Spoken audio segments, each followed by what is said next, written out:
Bonsoir, je m'appelle Darrell Nadeau et je suis vice-président d'expérience de visite ici au Musée canadien pour les droits de la personne. Good evening, I'm Darrell Nadeau, and on behalf of the Canadian Museum for Human Rights, it's my pleasure to welcome you here. We're gathered tonight on Treaty 1 territory at the crossroads of the Red and Assiniboine Rivers in a historic gathering place for the Anishinaabe, Ininiwak, Dakota Oyate, Dene and in the birthplace and homeland of the Red River Métis. We acknowledge our Inuit relatives in the north and the ancestral lands they call home.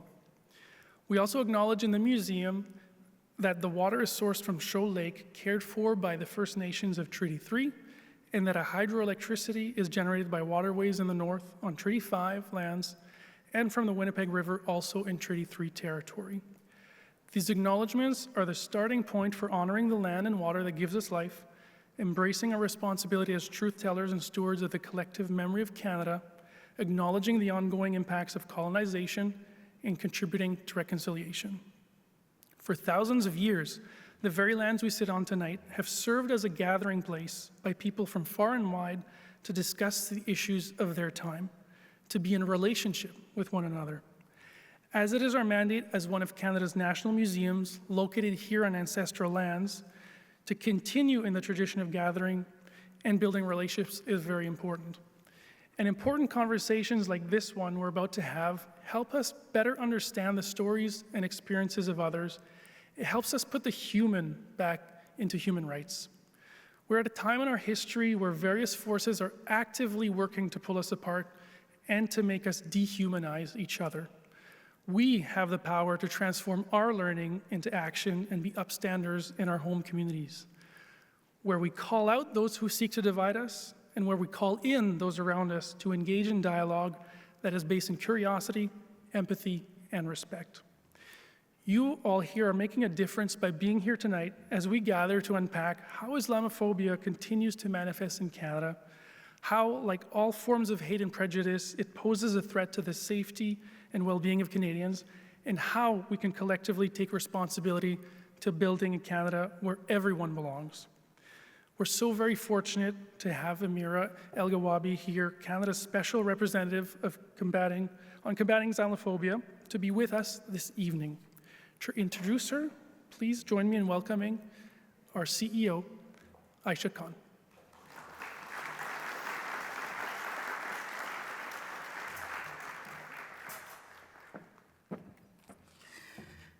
Thank you. Merci. It's wonderful to see everyone this evening. Assalamu alaikum.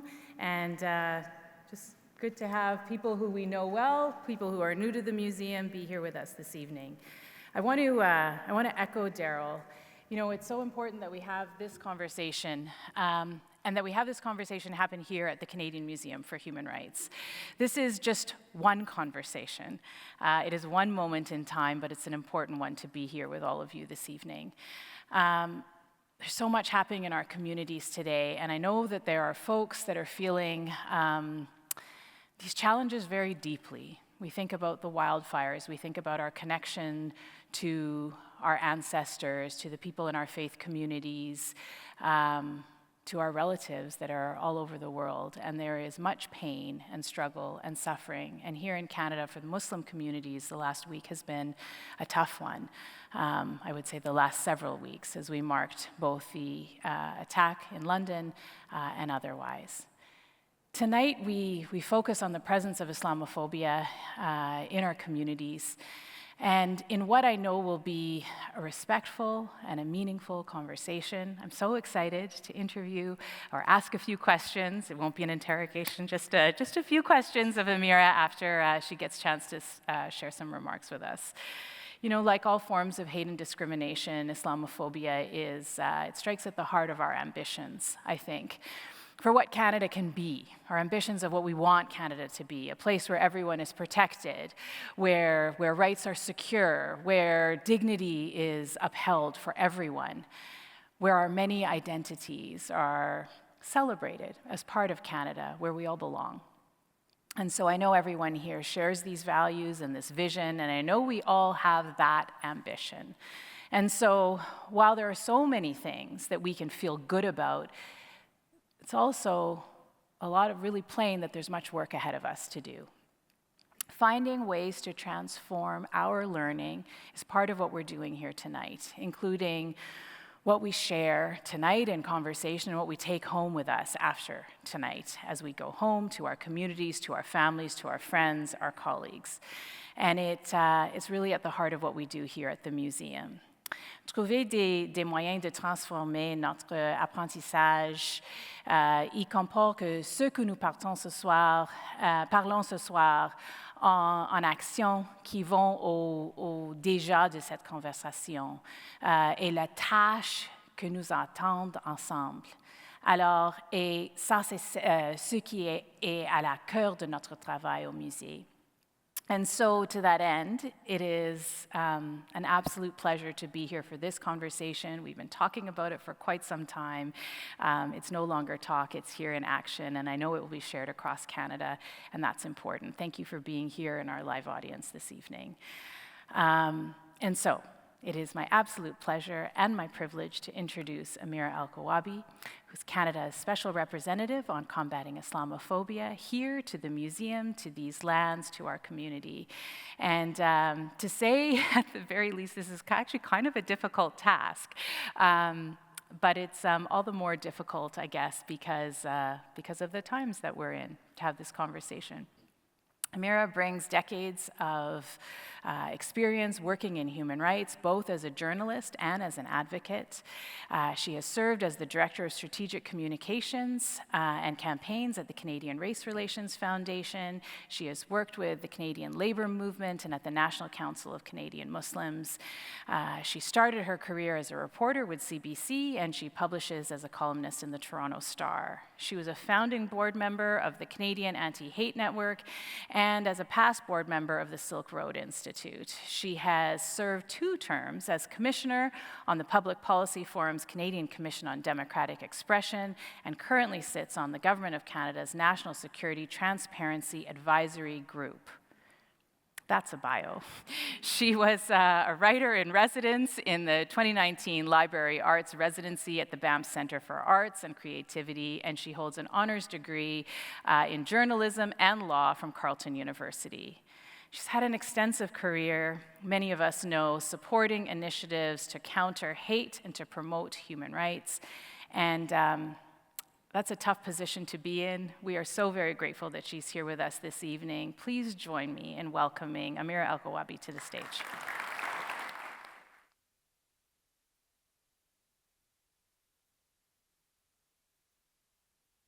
you so much. Well, good evening, everyone. Assalamu alaikum. Peace be upon all of you. Bonsoir tout le monde. Such a pleasure to be joining all of you this evening here at the Canadian Museum of Human Rights.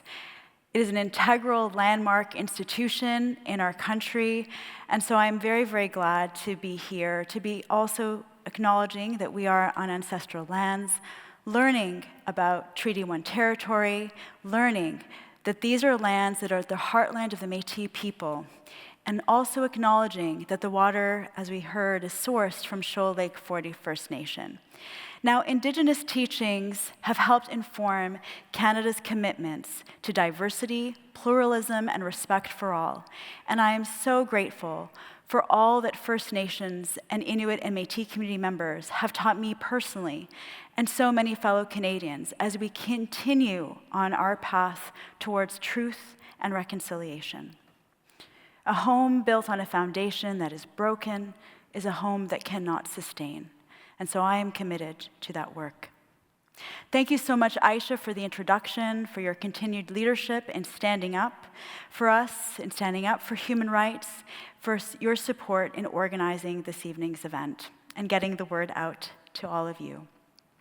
I've greatly appreciated the opportunity to work alongside you and your colleagues here at the museum since my appointment as Canada's first Special Representative on Combatting Islamophobia. It takes a village to do this work.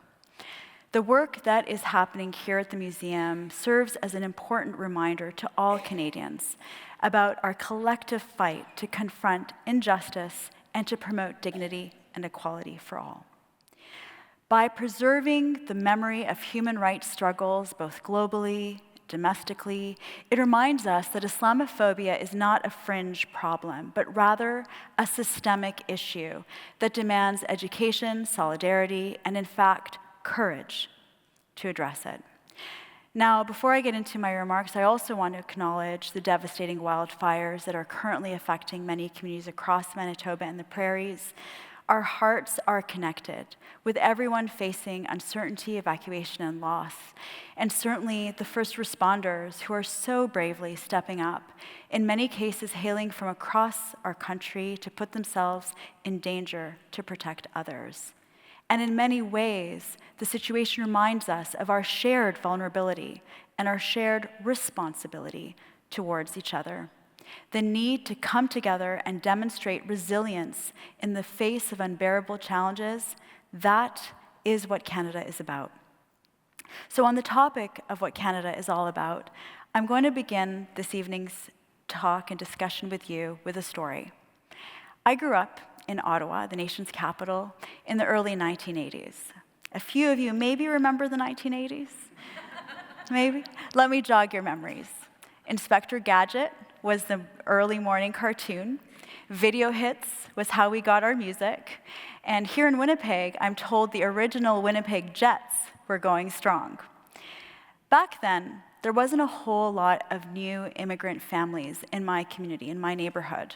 And yet, I didn't feel so different from everyone else. And I think a big reason for that is that my parents encouraged me to take part in everything, whether it was related directly to our traditions or not. So activities like lighting the Christmas tree at school, exchanging Valentine's Day cards with my classmates, trick-or-treating on our street. And like a lot of kids my age, and probably many of you here tonight, they also signed me up for brownies and later Girl Scouts. I heard a yay in the crowd. And so one of my fondest memories of being a brownie was trying to get a coveted badge, a singing badge. My troop was learning how to sing "O Canada" and the meaning behind our national anthem. And determined to be the most patriotic of the bunch, I remember belting out those lyrics. It got to the point where our troop leader came over and just handed me the singing badge, I think to temper my enthusiasm. I share that story and others like it because our experiences as children deeply impact who we eventually grow up to be. It was during those years that a school principal made the deepest impression on me. His name was Mr. Coleman. One day, when I was in the 4th grade, he came up to me and invited me and the handful of other Muslim kids in the school to do a presentation on Islam during an upcoming school assembly. And that was then I truly felt that I belonged. Because I had quickly learned that what made me and my peers different was something to share. It was something to celebrate. That we could be as proud, belting out "O Canada," as we were sharing our faith with others. What is heartbreaking when we fast forward to today is there are too many Canadian children who aren't so sure that they belong. It was my then 11-year-old daughter who first ran into our family room to tell us she had heard from a friend that someone had shot worshipers dead in a mosque in Quebec City. That was in 2017. 5 years later, it was her little brother, my 8-year-old son, who caught sight of the front page of the Globe and Mail that announced the deadly killing of an entire London Muslim family. "Why would anyone want to kill Muslims?" he asked me. It was a question I couldn't have ever imagined that I would one day struggle to answer. Islamophobia, the racism, the stereotypes, the prejudice and fear, the acts of hostility towards Muslims has a profound impact on our families, on our communities, on Canada's social fabric. It is a phenomenon that is increasingly becoming a core ingredient of polarization, of division in this country. It has been deadly, and that's why we're all here tonight. Canada has the heartbreaking and shocking distinction of having had the highest number of deadly attacks against Muslims of any other G7 country. And in addition to individual acts of violence, terrorism, intolerance, racial profiling, Islamophobia can lead to viewing and treating Muslims as a greater security threat on an institutional, systemic, and societal level. So along with the rise in hate, our communities have faced over-surveillance, undue suspicion, unjust practices of rendition to torture and entrapment, in particular in the years following 9/11. That was when, seemingly overnight, Canadian Muslims were viewed as the dangerous other, when colleagues suddenly looked at each other differently, where a cloud of suspicion descended upon our communities, and far too Canadian Muslims experienced breaches of their human rights and erosion of their civil liberties. And ever since, Canadian Muslims have urged officials and decision makers at all levels of government to address systemic Islamophobia, as well as the growing hate that was posing a real danger to our safety and well-being. And over the years, attempts at addressing Islamophobia were not always welcomed. In fact, at times, efforts to better understand Islamophobia and religious discrimination were scuttled or weaponized. In fact, after the killing of six Quebec Muslim men who had gathered at their place of worship for evening prayers but never returned home to their families, anti-Muslim activists held hateful rallies across this country, continuing to advance stereotypes and misinformation about Muslims. This proliferated online and which had radicalized the Quebec mosque killer. In fact, the Canadian Human Rights Commission noted that he was, quote, inspired and emboldened by hateful rhetoric that he found online. What he saw and read gave him the validation and encouragement he needed to pull the trigger, unquote. Hate groups had been growing across our country, according to renowned academics like Dr. Barbara Perry, who estimated the number of far-right groups could be as high as 300.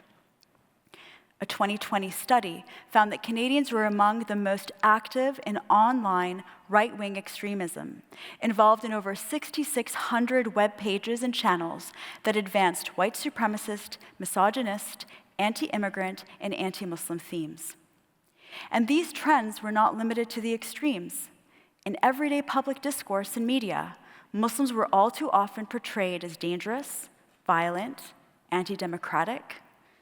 Canadian researchers studying this phenomenon found that over a 25-year span, Islam was portrayed more negatively than cancer, cocaine, and alcohol in the New York Times. Study after study demonstrated that portrayals in news and entertainment were disproportionately negative, and millions of dollars were deliberately fueling what's called the Islamophobia industry in the United States and impacting us here in Canada. A 2023 study from the nonprofit Angus Reid Institute found that across the country, Canadians were less likely to hold favorable views of Islam than 5 other major religions, namely Buddhism, Christianity, Judaism, Hinduism, and Sikhism. This was not the Canada I had grown up in. On the contrary, because I believed so deeply in our shared Canadian values of diversity, multiculturalism, pluralism, and human rights, I was able to make a meaningful decision on my spiritual journey decades ago, choosing to wear the hijab. This was back in my university days, while I was studying journalism and preparing to embark on my career. 9/11 hadn't happened yet, but it was in fact my father who worried that being so visibly different would hamper my ability to succeed. Confident, because of all of those positive experiences I was privileged to have growing up, I told him then that if I couldn't fully be who I wanted to be and succeed in a country like Canada, then I couldn't do it anywhere. Yet here we are. marking the 4th anniversary of the deadly attack on the Afzal family in London, Ontario, deliberately targeted for being visibly Muslim, the mother and grandmother wearing headscarves, like the one I'm wearing today.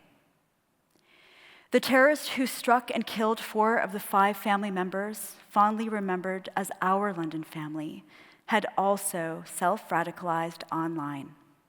He would be convicted of several counts of murder and attempted murder and of white nationalist terrorism, the first conviction of its kind in Canada. Now, Canadians from coast to coast to coast were shocked and saddened by the killings, heartbroken for the little boy whose parents, grandmother, and sister would never complete the 15 minutes they had left on their walk home. Needing more than words of solidarity, but concrete action, leaders from Canadian Muslim organizations and communities made over 100 recommendations to all levels of government to say once and for all we needed to address this phenomenon. These recommendations included the one to create the role that I now hold. At its core, my office's mandate is to advise the federal government on how we can help ensure and advance the safety and well-being of all Canadians, including Canadian Muslims, to help uphold and defend religious freedom, a freedom that is protected in our country's Charter of Rights and Freedoms and Canadian Human Rights Act. The freedom to practice one's faith is a cornerstone of a healthy democracy and fundamental to the values we hold as Canadians. However, Canadian Muslims face discrimination in employment, in education, as well as harassment and violence. Ensuring that what should be our guaranteed rights are upheld is a daily struggle that no one office, no one person, or community or level of government, for that matter, can overcome alone. It's actually up to all of us. Here in Manitoba, there have been similarly disturbing incidents of Islamophobia as well. For instance, in 2023, a Muslim woman was waved down by a man who then hurled Islamophobic slurs at her while she was dropping off her son at school. After her son had exited, she tried to take a different path to get away from him, but he followed her and tried to get into her van. This is an example of what's been termed as gendered Islamophobia, where visible Muslim women are more likely to be harassed or discriminated against. Last fall, the Winnipeg Grand Mosque on Waverly Street was the victim of several harassing phone calls and threats. We also know that along with a significant rise in Islamophobia across Canada, we have also seen a rise in anti-Palestinian and anti-Arab racism. This reflects that Islamophobia can intersect with multiple identities.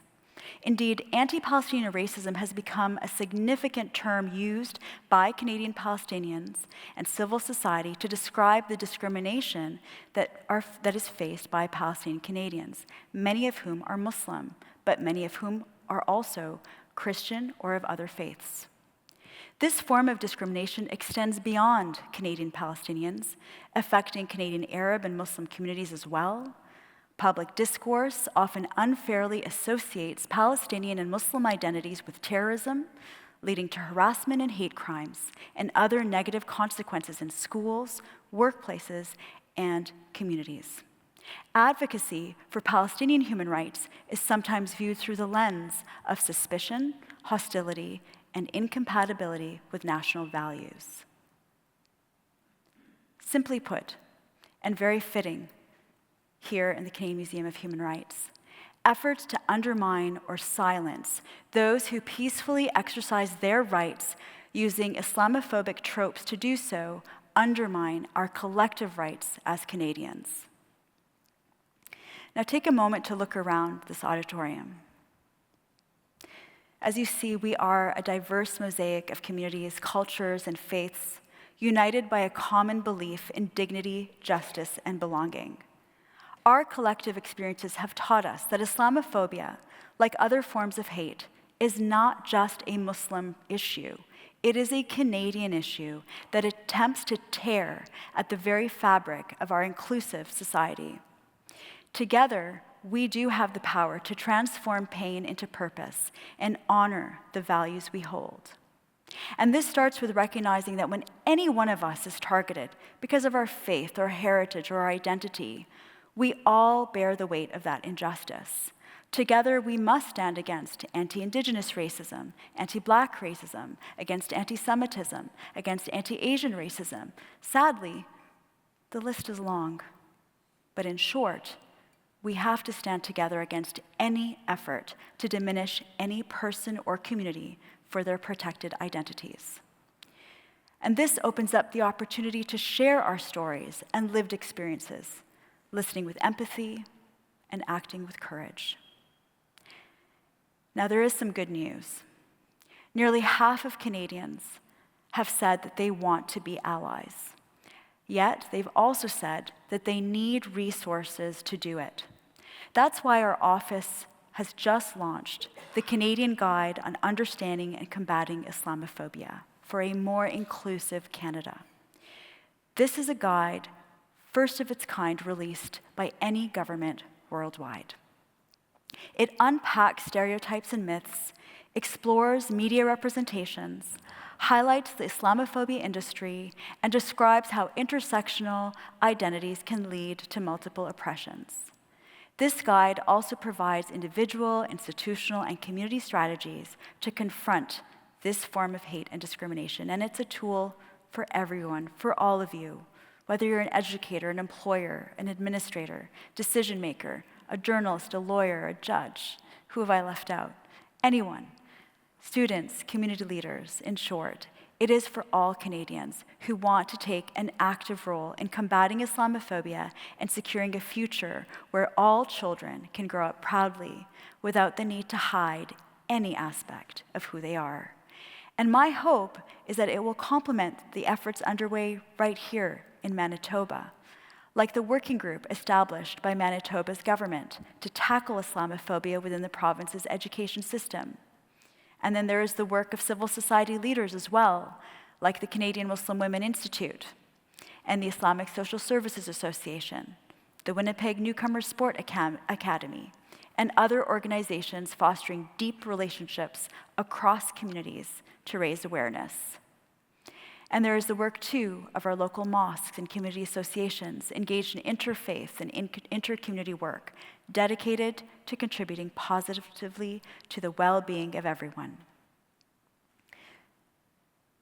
These actions serve as a reminder. Let's not wait. Let's not wait until another act of violence or another act of hate and discrimination attempt to tear us apart. We must actively continue to guard against division before it takes root and causes further harm to our safety and well-being. So take a moment, ask yourself, are you ready to step up? Throughout this museum, the evidence is clear. It's there for all of you. It is both through individual and collective actions that we can change the course of history. Canadians can unite like never before to stand up for what makes us who we are. So despite the challenges ahead, I continue to believe in the promise of a Canada where we can all belong. And I suspect all of you do too. And despite the deep pain they have endured, so do the relatives of our London family. Here's what they shared with me last week when I spent time with them to commemorate the 4th anniversary of the attack. Quote, "Standing against hate means creating a Canada where everyone feels safe, respected, and valued, regardless of their ethnicity or skin color or faith. This is the Canada we pray for, and the world our London family deserved." So I invite all of you, for the sake of the little boy who survived, and for every child in our country, let's keep fighting for the world we all deserve. Thank you.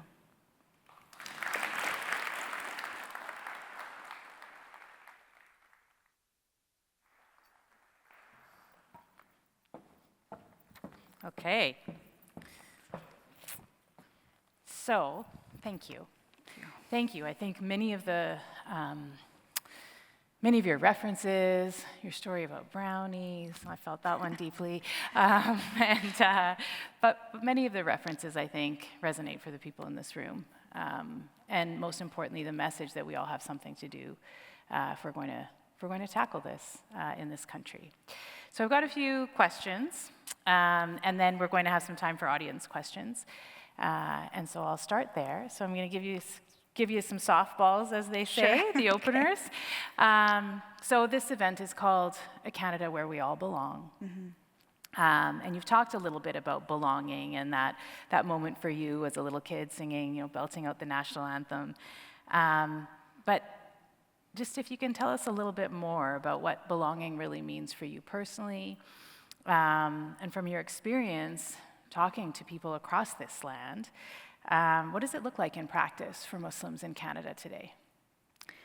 Well, thank you, Aisha, for the question. I think one of the things I often hear when I'm traveling and meeting with community members is that they just want to be treated like anyone else. They actually, don't necessarily want to make any kind of big deal about having a different faith or any, they just want to just get on with their lives, whether they're students just trying to study and get ahead, whether they're, moms or dads just trying to struggle and juggle their lives. Islamophobia, it's in my job title, but I look forward to the day where there isn't a need for a job like this because, as I said, when I was growing up, it would never actually have occurred to me that people would treat me differently because of my faith. On the contrary, it was such a positive experience. And I recently heard a remark that it's not that,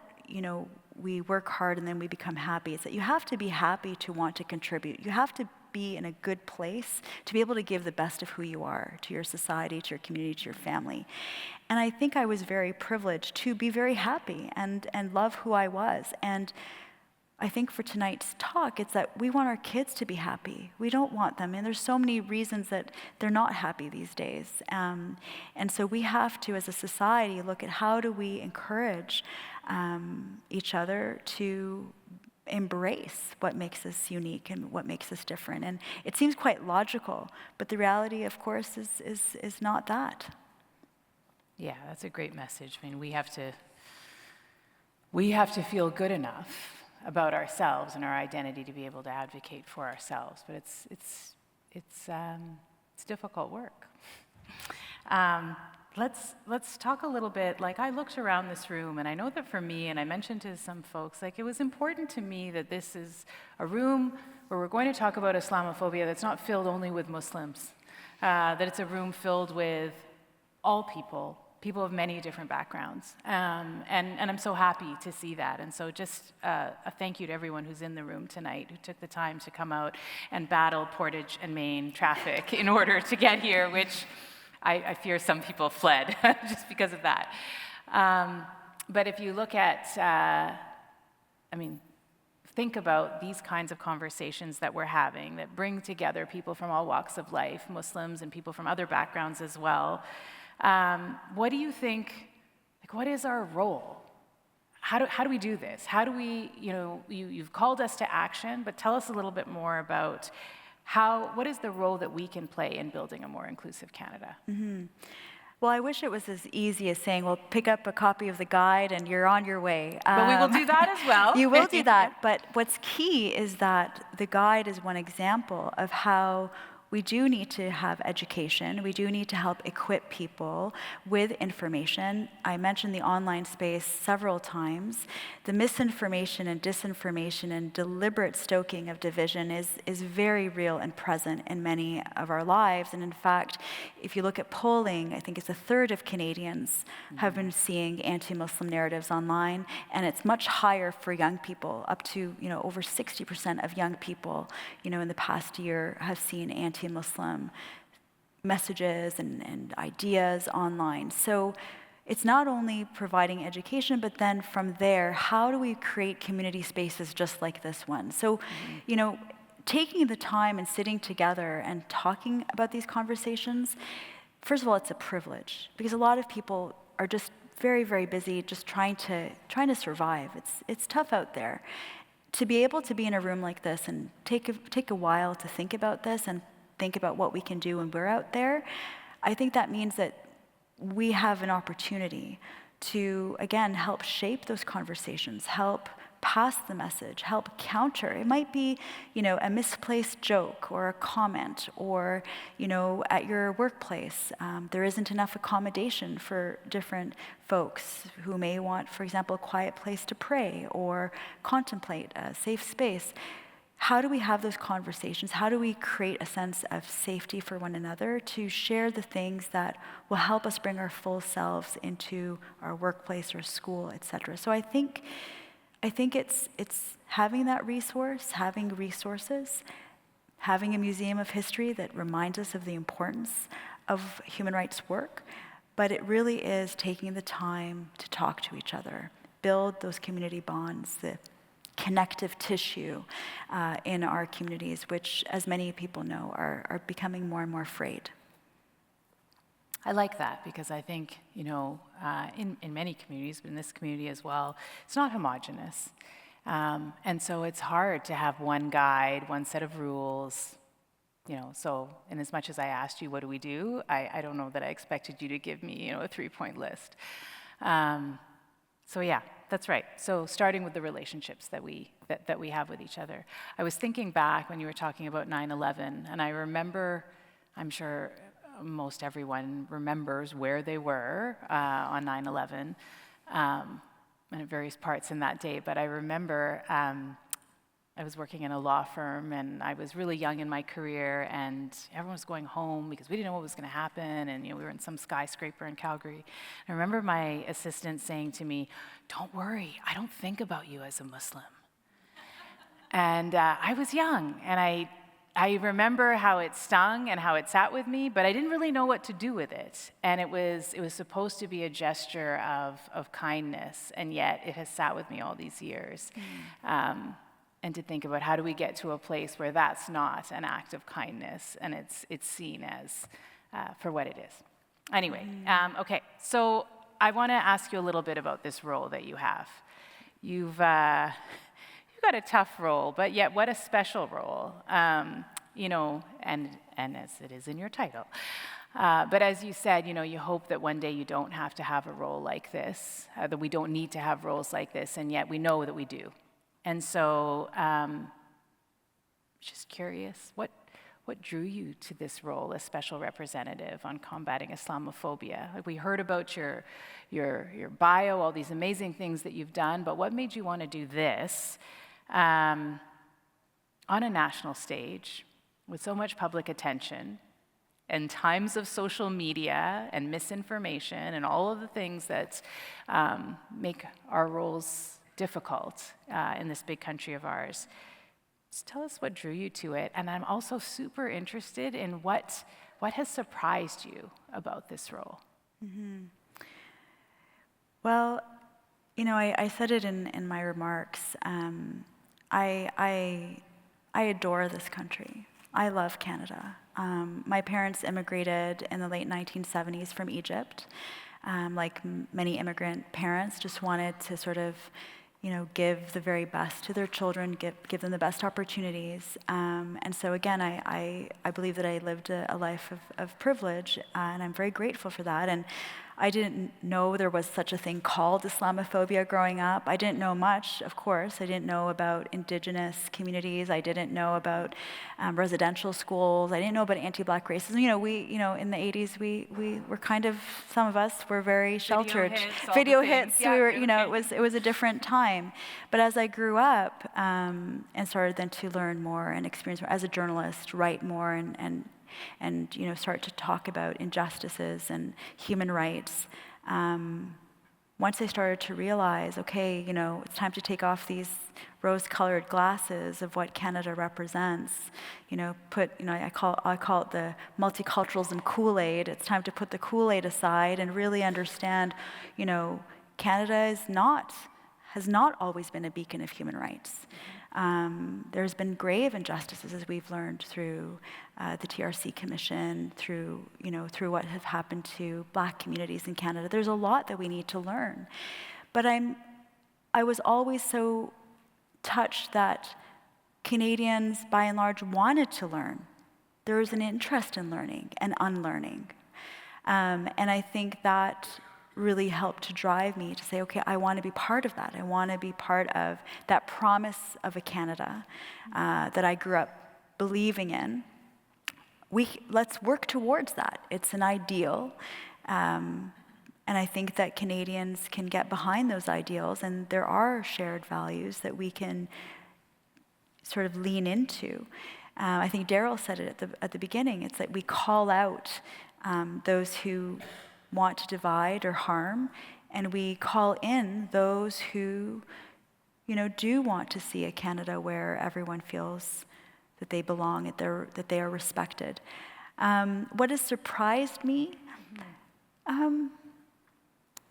I think what surprised me is the depth of division and hatred that exists. And we see it a lot on social media. We know that in Canada, social media platforms are largely unregulated when it comes to hate, and there have been efforts to put forward some legislation around a variety of harms that are coming from our online spaces. And I hope to see that, because not only is hate proliferating, it's monetized. It's profit-driven. And that has devastating consequences, because it's not, the post about, when I was invited, for example, to the United Church to give a talk just like this one and had just a wonderful experience. That post that I share is not going to get amplified. Very few people are going to see it. But if someone posts something that's angry or hateful, that's going to get seen by 10-fold, 100-fold, maybe 1,000-fold people and spread like, sadly, wildfire. And so I think that's what's really surprised me is really the level of hate that can exist, and the kinds of comments and messages that I've received and sadly continue to receive. It makes me feel very sad. It makes me feel very sad that there are people out there who hold such deeply hateful views and feel emboldened to share those views. And at times, I'm sure some of those are the folks that are committing harm in our society. So I've always known about hate, but having seen and been the target of various efforts to harm me and speak very ill of Canadian Muslims, I have been surprised at how deep that hatred can go. But I will say, it's really energized me in one sense to say, okay, well, clearly the work is necessary, right? Clearly, finding allies, strengthening our communities to not want to shy away or hide from this, but to say, no, we're going to find our communities and our solidarity with one another. And in the guide, in fact, we have a whole section where we're highlighting acts of solidarity in Canada, because there are many. And I think we have to spotlight that as much as we can, because it helps to sort of set the example for others as what is possible. And it could be something as simple as, having a picnic with a local church, synagogue, or mosque, and just bringing people together, or not even necessarily related to faith, just having, blood drives that we've seen happening in Ottawa, for instance, with communities coming together and saying, let's do something good. Let's encourage everyone to work together for that shared goal. So there's all sorts of ways that not only are we standing up against those hateful parts in our society, but we're also demonstrating that resilience together, and how we can continue to do good despite those forces that do exist. You are an optimist, aren't you? I try to Yeah, be. it's good. I wouldn't still be up. Optimism. I wouldn't still be up here if I wasn't. Yeah. So, I'm just curious, just to build on that, because you're clear that you were surprised by the depth of hate and division in this country. So having taken the role, have you had to shift your approach? Like this what drew you in, and have you had to modify that because of this finding or this realization?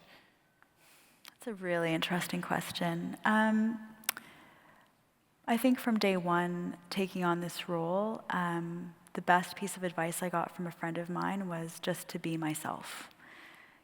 Just be yourself. And I think that's what all of us want to be. Just be us, just be me, right?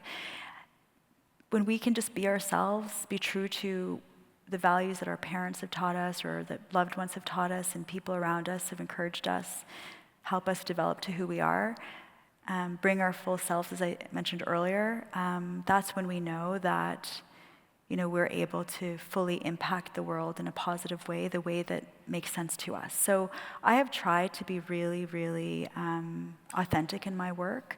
Try not to get cynical about it.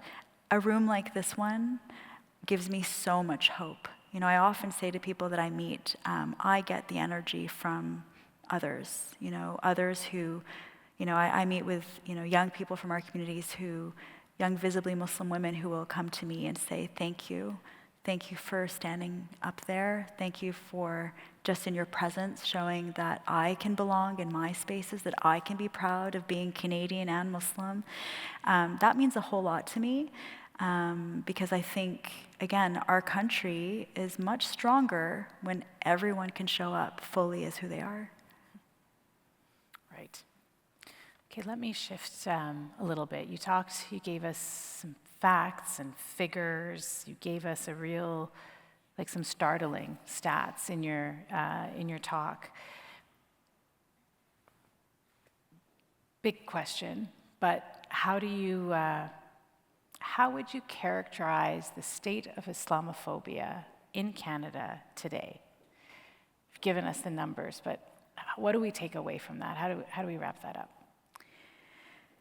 Yeah, so the numbers, there are many numbers. For example, I can give one more number that I didn't mention.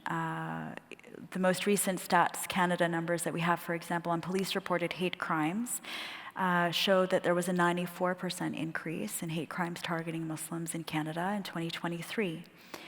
So that's a number that will not tell the full story for a variety of reasons, because many community members don't want to report. They are not comfortable going to police authorities, or sometimes they are not believed, or sometimes, it's dismissed or viewed as something inconsequential. Just about 2 months ago, or maybe 6 weeks ago in Ajax, Ontario, there was a woman who was at her local library in her favorite spot at the library. She always went there. She's studying for her dental exams, and she was walking over. She noticed there was a woman sitting kind of agitated nearby and didn't think too much of it. She sat down to start studying, and as she's studying, she feels something on the back of her hijab and starts hearing some loud, and she looks and this woman's shouting at her, and she's trying to flick her lighter to light her hijab on fire. And she starts to scream, and people come and security run, and thankfully the lighter did not take. Stories like that, are just, those are what's underlying those numbers. When you hear the numbers, that is an impact on this woman. Her name is Shaima. She wrote an article in the Globe and Mail, an opinion piece about what she endured. It was in the Globe and Mail about 2 weeks ago. I've spoken to her. She said that after that happened, her hands were still shaking for days. She was so worried about her daughters who wear the hijab, and all of a sudden unable to really fully even go outside anymore, like the impact that it has on a person. And yet, if you read her Globe and Mail article, and I really encourage you to do so, she's still holding on to that promise. She's saying, I'm not going to let this harm my view of Canada. But when you, almost on a weekly basis, I just tweeted about this afternoon, we're hearing about acts of violence, harassment towards Canadian Muslims. We know that what's happening in Gaza, we know that the protests, often, if you talk to police services, often very peaceful protests, and of course we would condemn any hate that might be there. We would condemn anti-Semitism if it's there, but largely peaceful protesters are being described as hateful, being described as terrorist sympathizers, smeared in that way. That can lead to that erosion of civil liberties, and it can lead to the stereotyping of our communities as being somewhat dangerous, when in fact, if you ask most people who've been participating or trying to speak up for Palestinians and their human rights, they are simply asking for the upholding of international humanitarian law, and yet they are facing horrible stereotypes and framing that really does take us back to the time post 9/11, where again, our communities were seen as suspect. So the picture has not improved. I can say that. Lots of efforts.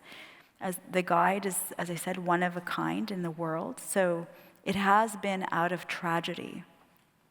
The fact that we've seen so many Canadian Muslims killed in 2 major massacres, as well as a stabbing of a volunteer at a mosque in Toronto in 2020. Because of all that, this office, this guide, these efforts, but it's going to take a lot more. It's going to take a lot more, I think. Sure. Yeah, I often think about that work and how, you talk about being visibly Muslim, and there's various ways that you can slice that, whether it's women who wear hijab, whether it's people who are darker skinned, or how we dress, all of those things. And I think about how those that are visibly Muslim and fit the generalization front so much of that for a community that is so diverse, a faith community that's so diverse in this country. Yeah, it's horrific. Think about that, those stories. And the reality is, as well, is that, and we talk about it in the guide, is that this type of hate also affects those who are not Muslim. Right. So you have people who are perceived to be Muslim, like Sikh communities or Hindu communities. You have, this, whenever you have a license to hate, eventually it's going to get to someone else, right? When we allow the otherization, the dehumanization of any one community, it is not going to remain that way. And in fact, studies have shown, and when you look at these far-right groups, they'll latch on to all sorts of, causes. And so, again, when we're targeting one particular kind of hate, it's not to ignore all the other forms of hate that exist. It is to say, okay, there's different ways and approaches and different moments where you'll see certain kinds of hate flaring up. During the pandemic, anti-Asian racism was a major issue in Canada. And our many communities, Canadian Asian communities, were really struggling and faced a lot of racism and stereotypes and hatred. So we really need to, if I'm taking the pandemic scenario a little bit maybe too far, I apologize, but we need to really vaccinate against hate, right? We really need to build up our social strength and muscle to be able to stand up against hatred against anyone, right? And so tonight it's about Islamophobia, but we can be having this conversation on multiple identities. And many of the strategies will be similar. Conversations, education, awareness, building up our community muscle and solidarity. Yeah, absolutely. I mean, I think about, this museum that is at the intersection of many identities and stories and histories. I can say my inbox is generally filled with people saying, please tell this story. Why haven't you told this story? You should be, there's communities who want to have their stories told. And I often think when we ground ourselves in the fundamentals of human rights and the way that you're talking about it, this guide, it helps us navigate Islamophobia in Canada, but it should also help us in its principles navigate, as you say, anti-Semitism, anti-Asian racism, ableism, any form of discrimination.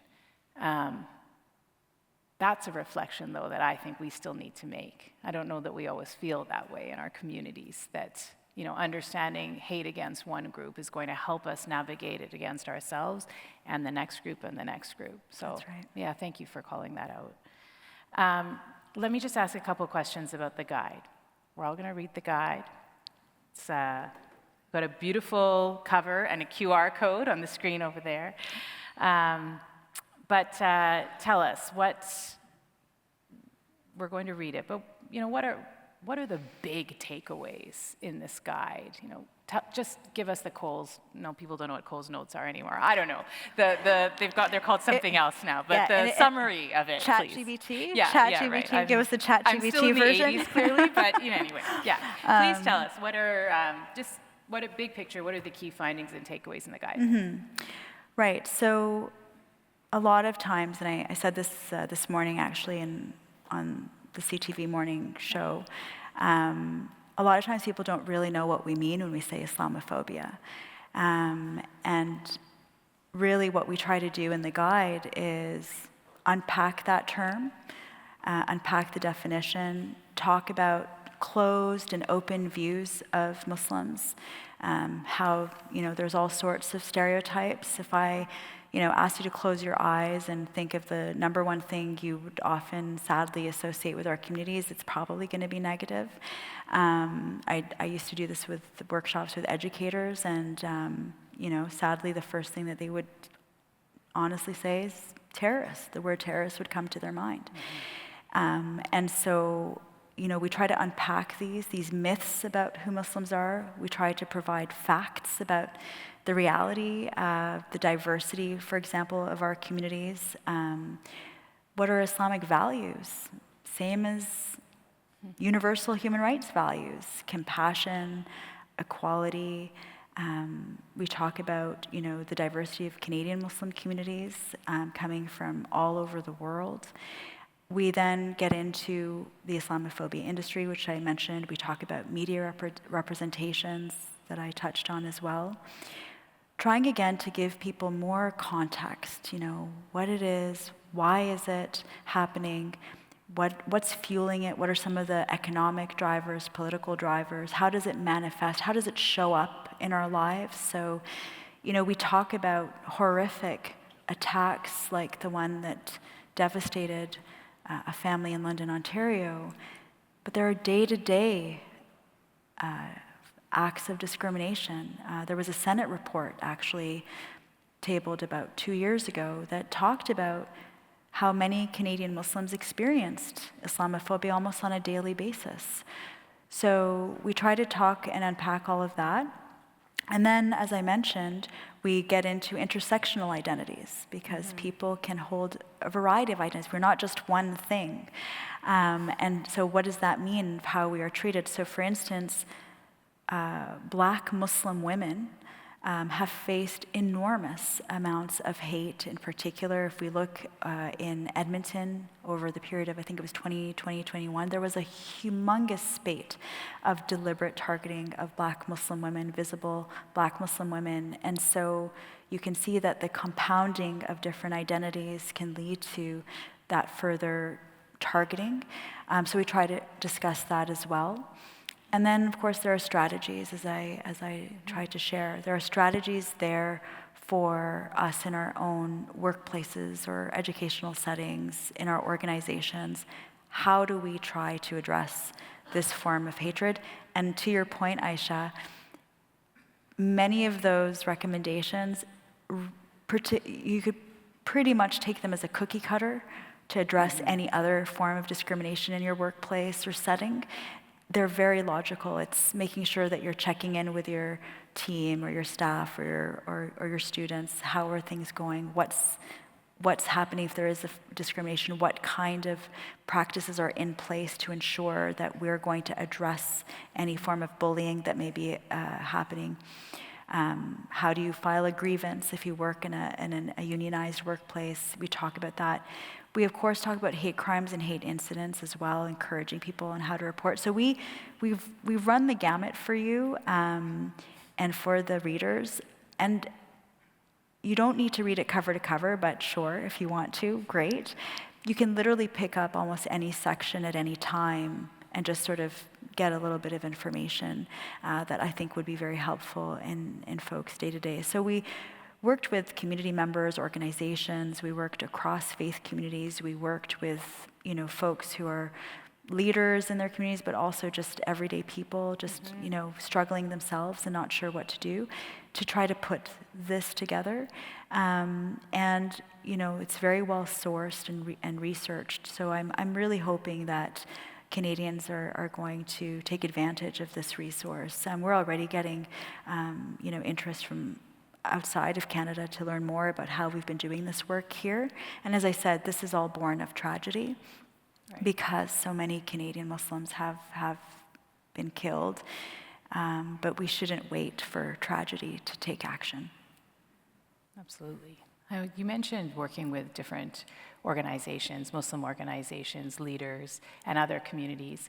As I sort of looked at who's here this evening, whom I recognize, we have people from national Muslim organizations, so National Council of Canadian Muslims, Canadian Council of Muslim Women, the Canadian Muslim Women's Institute, ISA, I could go on, Healthy Muslim Families, Islamic Relief Canada. Like, in this community, we have many Muslim organizations, and I think that's a testament to the maturity of the Muslim community here.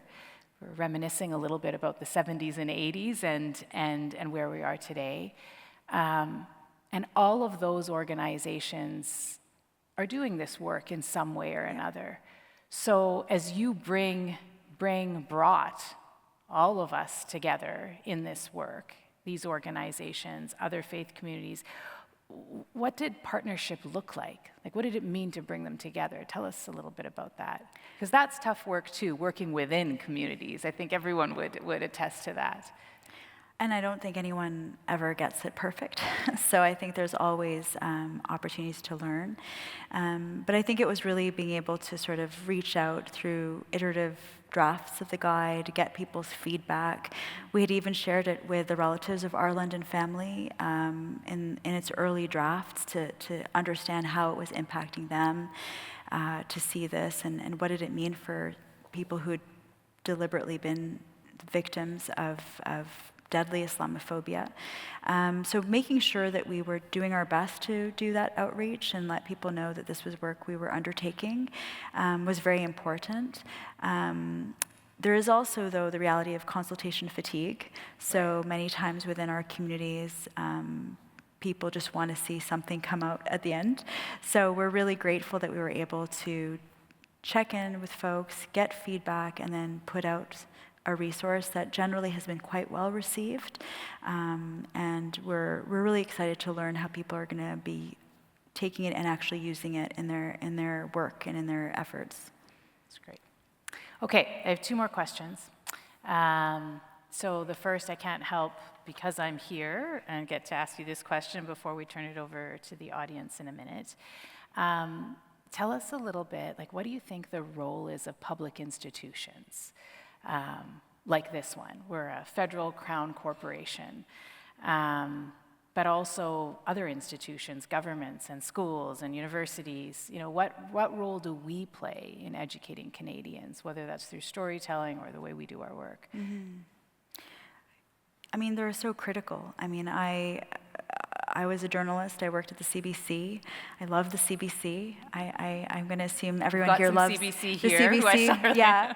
So I love. That's a public broadcaster. Our public institutions. Again, I've worked in the labor movement, so I also know about the importance of ensuring that we, as Canadians, are united together for, again, those shared values of community, of collectivity, making sure that everyone gets their fair shake. So public institutions have a unique opportunity to serve the public interest versus that profit-driven motive that we talked about when it comes, for example, to social media platforms.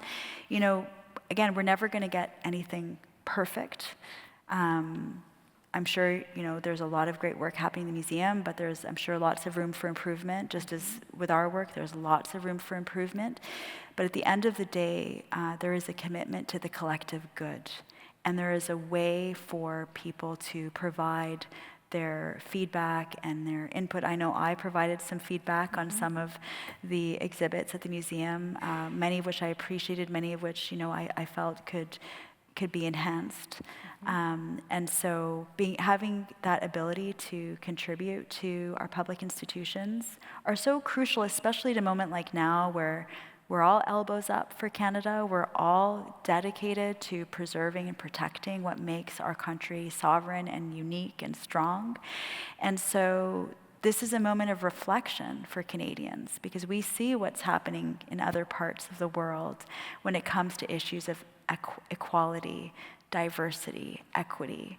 And we know that what we have here is to be cherished, that there's no need to be divided. We can be united, and that's good for all of us. So I think our public institutions serve in such an important way to advance our collective identity as Canadians, while also highlighting that diversity that makes us a mosaic. Yeah, for the benefit of the audience, when you were here a few months ago, and then left us with, or sent us a letter with some very specific things that were your reaction to things that you had experienced in the museum, photos, the way certain exhibits, we were talking about different situations. It was a reminder that, and it always is really, but it was a reminder that despite our best efforts, despite the acknowledgement that we are going to change, we need other people to challenge us, to remind us, to highlight for us a different way of looking at things. And so I'm grateful for that, and we are moving on those things. So, yeah, so for all of you who go through the museum and have things to say, no, we'll take it. And I just want to say, Isha, your leadership allows for that type of feedback. Not every public leader will necessarily take constructive suggestions, so I appreciate that as well. You were very kind and gentle. Thank you. But yeah, so just to build that out. Okay, I'm going to cheat. I'm going to put two questions together, and that'll be the last one, and then we'll see, hopefully get some conversation going with the audience. People often ask me this question, and so I'm really going to look so I can model a better answer for when I'm asked this in the future. But the question is always, what gives you hope? What gives you hope at this time and just in general? And if you can add into that, maybe some advice, in particular for young Muslims. So hope and a little bit of advice, I think, is a good way to end the softball portion of the evening. Okay, well, thank you, Isha. I talked a lot about children in my remarks, and I think that's what has to give us hope. Hate is taught. Children are not born hating each other. I think Nelson Mandela has a beautiful quote like this. In fact, when you put children together, they just want to play and enjoy being together. And so I think the hope is that, we have new generations of Canadians growing up every day, and we can work harder together to support their growth as happy people who are learning about each other, who are learning about religious literacy, who are learning about different backgrounds, learning about Indigenous history of Canada and contributing to that as they grow up. We have hope in every new generation, and to young Canadian Muslims, I would just say hang in there, because there is a lot of pain right now in our communities. There is a lot of questioning about whether human rights are human rights for some, but not for everyone. There's a lot of concern.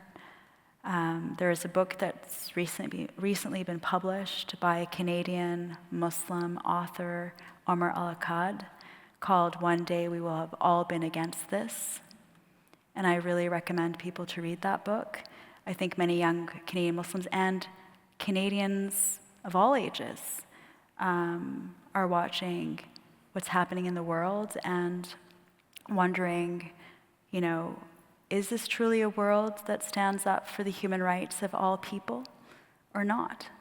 So I think we have to hang in there, and we have to continue to speak up, engage, not let cynicism make us feel that we have no hope and that we should just give up. We can't give up. We have to stay at the table, we have to engage, we have to speak, we have to talk, and we have to find those who will stand with us. Thank you. That's good inspiration. Okay. Thank you, Aisha.